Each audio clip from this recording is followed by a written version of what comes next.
One of my clients expressed this really deep concern that they have senior level executives retiring out.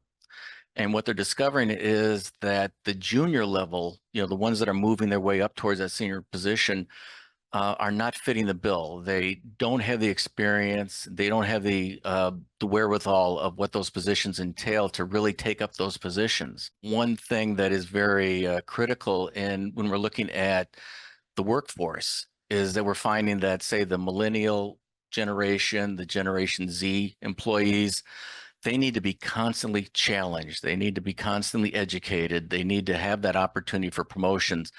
And what we're seeing is if that isn't happening, they're switching companies. You know, look back on our dads. They were at one company for their entire career.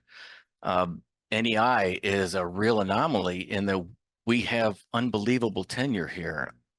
People at 10 years, 15 years, 20 years, 5 years experience, you're considered a newbie still. But that's really an anomaly in industries out there. So it's important that we talk about how are we going to offer opportunities to those junior executives? What do we do to ensure that they stay with that organization and learn the nuances of that particular position within that company so they can take over those senior positions coming up?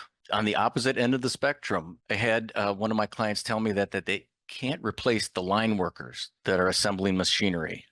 So we have these folks that have been doing this for years and years, and they have the experience how to solve a problem while on the line, while looking at something that's happening immediately with immediate impact.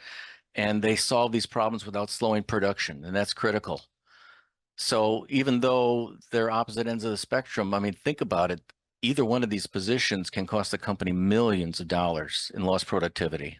So we have people that are coming over to the US to fill those gaps. They're highly skilled, they're highly educated, but they're not experienced in what goes on in particular industries or certainly within particular companies. So even though we're increasing the number of immigrants coming into the US, we are not able to plug them into new positions immediately. And that's again where we dovetail into talking about those nearing retirement and extending those retirements so they can offer the additional training for those that will be filling those places.